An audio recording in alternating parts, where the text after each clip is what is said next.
kalau udah datang nanti salaman ya berarti benar kan, kalau nggak tahu. Jadi kan kalau rumors pemain itu kan sekarang di sosial media saya ngelihat lebih ahli yang memberitakan daripada saya ketua PSSI-nya gitu ya.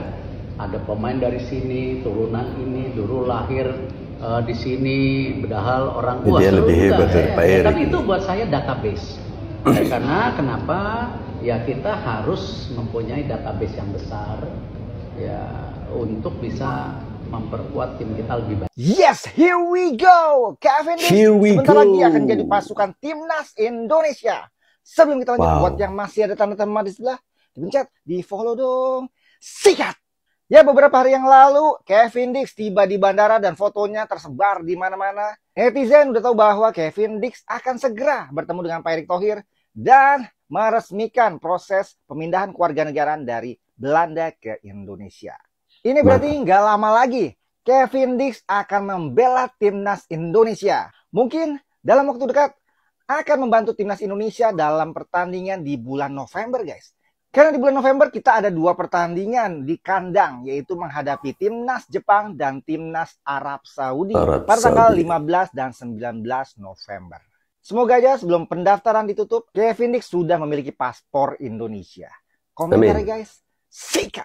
Buset guys, siapa ini KDB, bukan Kevin De Bruyne tapi Kevin Dix bakar besi. Akhirnya yang kita tunggu-tunggu. Salaman juga nih sama Pak Erick Thohir. Respect Pak Erick Thohir, pinter banget nih orang. Masyarakat Indonesia lagi berduka, belum move on sama kejadian yang kemarin. Sekarang dikasih kabar bahagia. Ya, welcome to Indonesia, Kevin Dix bakar besi. Sumpah berita ini buat bahagia gua dan mungkin para pecinta timnas yang lain ya. Haduh, ini mah makin panas aja tuh para pecinta akamsi. BTW guys, Kevin Dix bakar besi ini pemain keturunan dari Ambon. Sekarang dia lagi main di Liga 1 Denmark bareng Copenhagen. Ya, Kevin Dix saat ini berumur 28 tahun. Pas banget cuy, di usia emasnya dia. Buset, gak nyangka pemain dengan CV mentereng kayak gini mau gabung sama Indonesia cuy. Nih, lu bisa baca sendirilah prestasi apa aja yang dia dapetin. Jadi dia ini main di posisi bek kanan, tapi musim ini lebih sering main di bek tengah. Sekarang lu bayangin aja nih, trio bek timnas kita ada Bang Jai, Mads Hilgers sama Kevin Dix cuy. Dengan bergabungnya orang ini, berarti 4 orang pertama di puzzle Sintayong udah tercapai guys. Ya, di situ ada Sandy Walsh, Jordi Amat, Mads Hilgers, dan yang terakhir nih, Kevin Dix bakar besi. Buset. Pokoknya gue nggak sabar lihat dia debut nanti. Semoga dia di proses naturalisasinya secepat Mads Hilgers sama Eliano kemarin dan bisa available main buat lawan Jepang nanti. Menurut kalian gimana nih? Kekejar nggak nih proses naturalisasinya? Terus bisa nggak nih didaftarin waktu lawan Jepang nanti? Coba tulis di kolom komentar ya. Dan sementara gitu aja dulu. Nanti pembahasan soal orang ini kita bahas di lain video lagi. Yang belum follow silahkan follow. Thank you. Bye.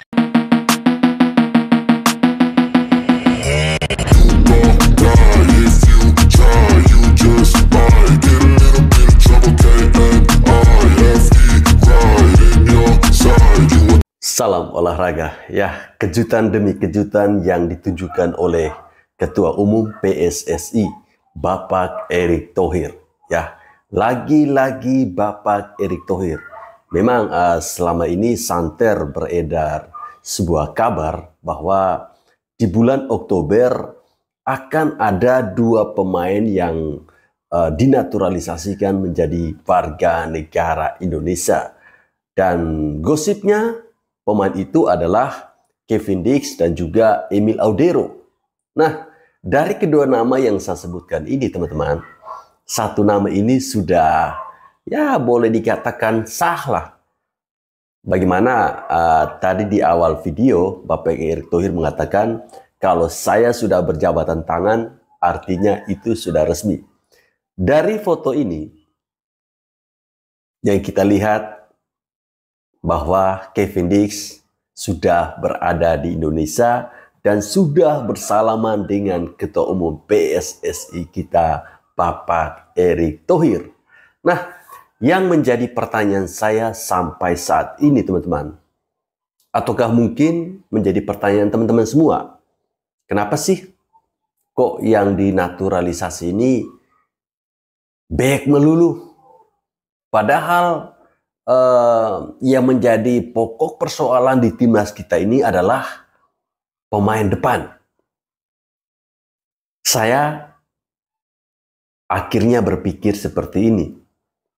Jangan-jangan untuk slot pemain depan, Coach Sintayong masih menginginkan agar posisi ini diisi oleh pemain yang bermain di Liga 1 Indonesia.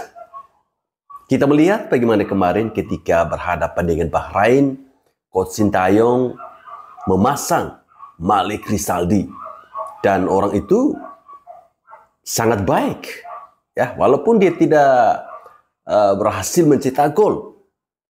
Tapi nampaknya Coach Sintayong ingin menunjukkan bahwa pemain Liga 1 bisa kok. Intinya mau belajar, mau berusaha, dan bisa memahami taktik yang diterapkan oleh Coach Sintayong. Itu saja sudah cukup dan simple.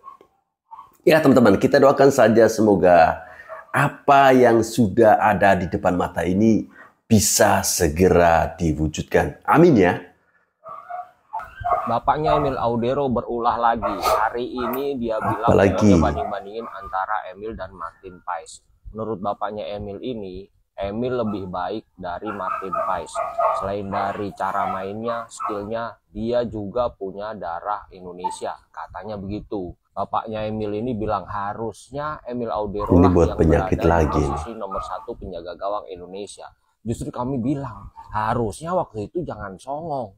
Saya yakin deh di sini pecinta bola tanah air tidak ada yang benci Emil, tapi semua karena perkataan bapaknya. Jadi secara nggak langsung memang si bapak ini mengganggu karir anaknya. Dan tadi kalau dibilang harusnya Emil yang berada di pemain inti sebagai kiper di skuad Garuda kita, karena dia punya darah Indonesia. Nah inilah kadang memang yang tidak punya darah Indonesia jauh lebih cinta Indonesia daripada yang punya darah Indonesia. Nah kenyataannya begitu Pak gitu. Ya kalau kami pecinta bola, kalau Emil mau gabung ke timnas ya kami salah, karena itu untuk kebaikan timnas itu sendiri. Gimana menurut netizen, Emil boleh masuk atau enggak? Atau boleh masuk, bapaknya harus dicoret dari kartu keluarganya Emil. Utama ini boleh menambahkan sesuai dengan feelingnya. Jadi kalau izin stage Bang. Timnas Indonesia memang hebat. Namun ada sesuatu yang ingin saya komentari dari wartawan senior ini yang mengatakan bahwa tambahan waktu itu berdasarkan feeling dari wasit. Sebetulnya pernyataan ini kurang tepat ya. Jadi tambahan waktu itu bukan berdasarkan feeling, tapi berdasarkan kenyataan di lapangan. Ya betul. Nah, kenyataan gimana? Maksudnya wasit itu biasanya memakai 2 jam.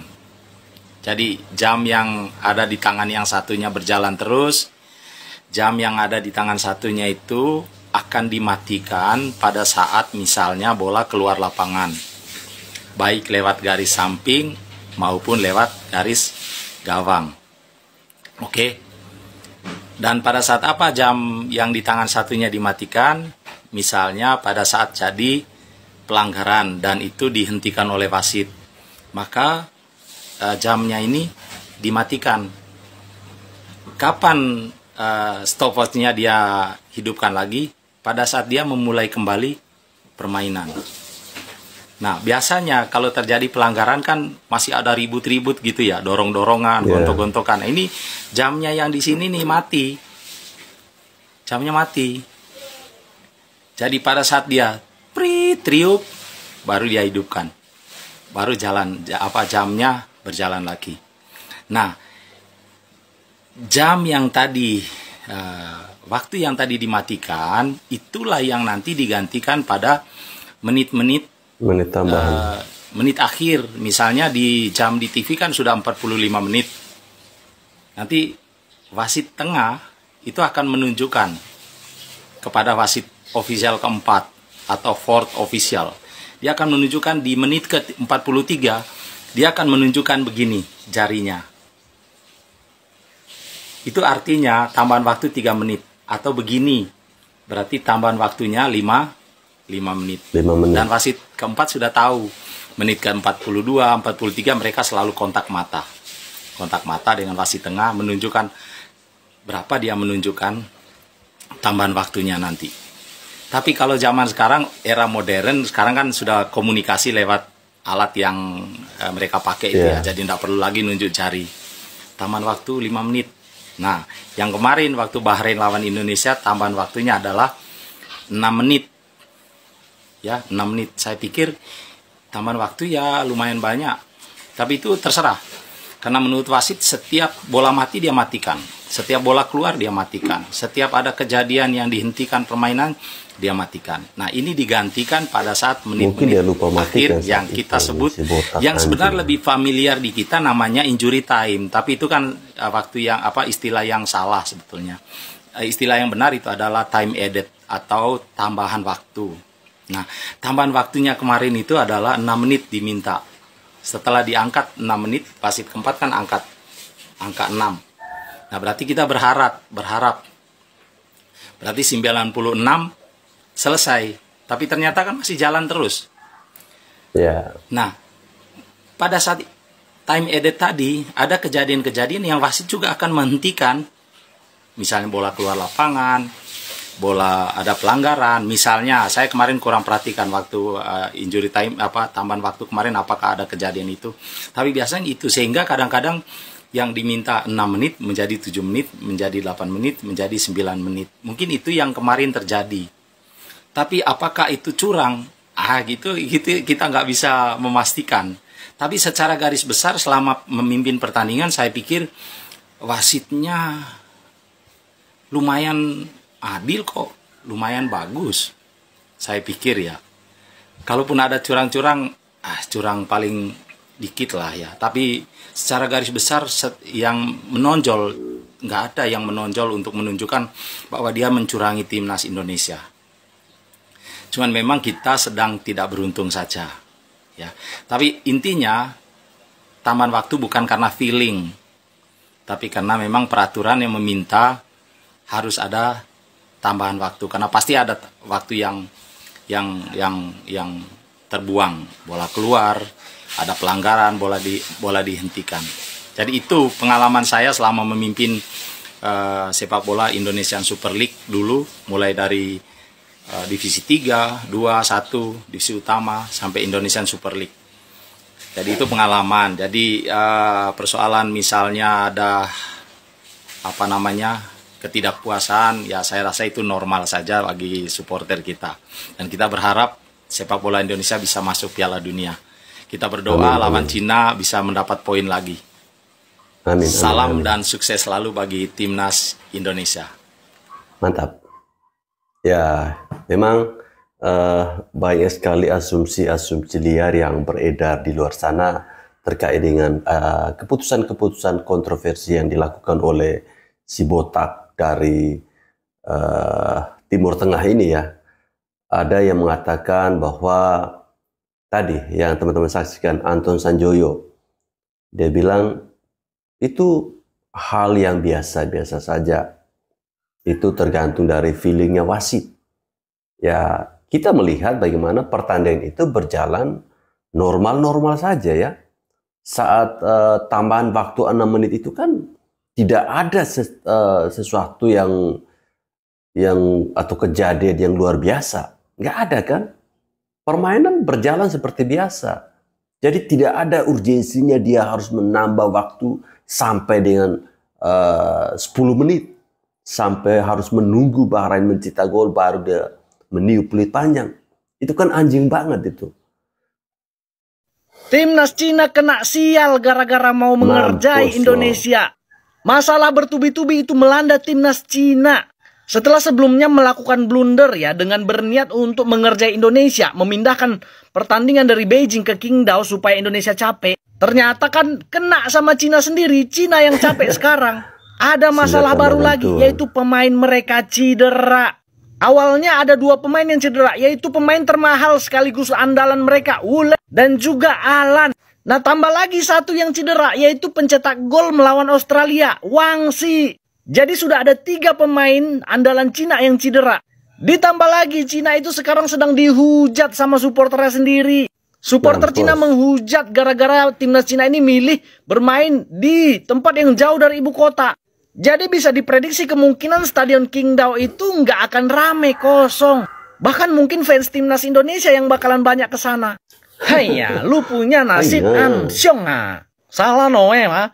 Lu harus minta maaf sama Indonesia mah. Ini macam lu punya nasib, lu kena kutuk ini gala-gala jahat sama Indonesia mah. Lu olah halus minta maaf sama Indonesia mah. Salan, nanti tanggal 15 lu ngalah aja sama Indonesia lah. Itu feng shui supaya nasib lu orang tidak amsong mulu mah. Haiya, kasihan lihat lu. Aku berharap Cina bisa dikalahkan oleh timnas Indonesia. Cetak gol cepat dan juga cetak gol sebanyak-banyaknya. Salam Di Matteo. Pak Erik, ini apa Pak Erik? Breaking news guys. Ini Pak Erik udah foto dengan Kevin Dix Bakar Besi. Aduh Pak, kaget banget Pak. Ini warga Indonesia, fans timnas Indonesia nggak ada yang nyangka Pak bakal salaman sama Kevin Dix. Ini foto kemarin juga kita nggak tahu kok Pak ini nggak tahu loh ada foto ini Pak. Kok ada bisa ada kayak begini ya Pak ya? Ini back 69,5 miliarnya FC Copenhagen ya kan Pak ya? Coba lihat dulu lah captionnya Bapak Erick Thohir. Makan siang sama pemain FC Copenhagen yang punya keturunan Indonesia. Nggak lupa salaman. Selamat bergabung di timnas Indonesia, Kevin Dix. Waduh, gokil banget. Berarti guys ya, puzzle Coach Sintayong sudah selesai ya guys ya. 4 pemain yang dari dulu dipengenin banget sama Coach Sintayong akhirnya berhasil semuanya guys ya. Sandy Walsh, Jordi Amat, Mace Hilgers, dan juga Kevin Dix. Gila bener kalau kayak gini udah gak sabar ngelihat trio back tengah ya. Mace Hilgers, J.I.Z, Kevin Dix. Gacor banget dong pasti. Sekali lagi iya, buat yang nggak tahu Kevin Dix itu nggak cuma main di back kanan, dia juga bahkan main di back tengah. Bahkan kalau nggak salah belakangan ini di Copenhagen lebih sering main di back tengah ya guys ya. Aduh, menyala timnasku. Bung Toel nggak diajak. Kalau sudah salaman, tandanya apa? Bung Toel nggak diajak. Tandanya sudah fix. Kevin Dix akan bergabung dengan timnas Indonesia dan menjalani proses perpindahan warga negara Indonesia. Dan bayangkan, trio lini belakang timnas center back ya, tiga-tiganya adalah trio yang bermain di Eropa dan tim kasta pertama juga ya. Kevin Dix, J.I.Z, dan Mace Hilgers. Betapa kuat dan kokohnya nanti dan betapa mengerikannya lini belakang timnas Indonesia. Semoga prosesnya cepat dan kita sudah tidak sabar menantikan performa dari Kevin Dix. Pertanyaan kita bersama, apa kalian tega melihat Rido di bangku cadangan? Segitu dulu. Breaking news guys, ternyata media luar negeri soroti pertandingan Bahrain versus Indonesia. Ya, media besar seperti 433, ESPN, dan Japan News memberitakan kejanggalan wasit yang memimpin laga timnas Indonesia versus Bahrain. Dan bukan hanya itu guys, ternyata pertandingan timnas Indonesia melawan Bahrain kemarin itu disiarkan langsung lebih dari 40 negara guys. Dan semua yang menyaksikan itu sepakat, si botak ini memang melakukan kecurangan guys, dan merampok poin yang udah dimiliki timnas Indonesia. Dukungan pun datang dari salah satu media Irak guys yang mengatakan, saudara-saudara saya yang ada di Indonesia, saya hanya ingin mengatakan bahwa kami orang Irak sangat memahami penderitaan Anda. Dan bukan hanya Irak guys, tapi dukungan juga datang dari fans timnas Jepang, di mana mereka mengatakan bahwasanya jangan berkecil hati, Jepang, Korea Selatan, dan Australia pernah juga merasakan ancaman dari Timur Tengah. Dan kabar bahagianya adalah akun media sosial resmi dari si botak kampret ini guys, itu udah hilang guys. Dan ada nih satu tugas lagi buat kita nih sebagai fans timnas Indonesia. Yuk kita berkunjung ke akun Bahrain yang ini guys. Dan kalian tahu kan harus ngapain? Oke, segitu dulu berita kali ini. Dan kalau kalian suka konten begini langsung klik tombol follow. Ya, berbicara tentang karma yang sedang menimpa para pemain-pemain Cina ya. Ini tentu ya begitulah. Kalau kita mempunyai niat yang buruk sebelum pertandingan itu dimulai, terima sendiri akibatnya.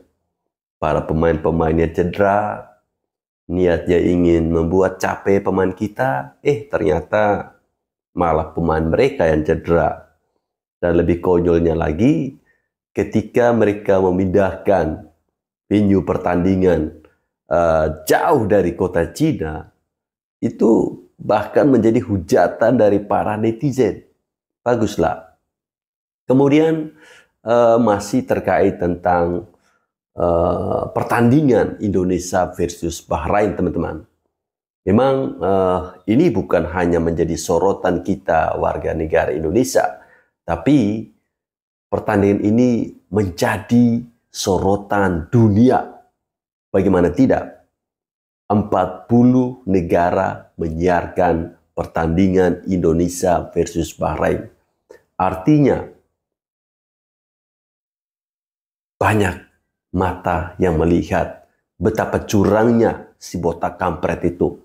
Ya, banyak mata yang melihat bahwa selayaknya Indonesia patut memenangkan pertandingan itu.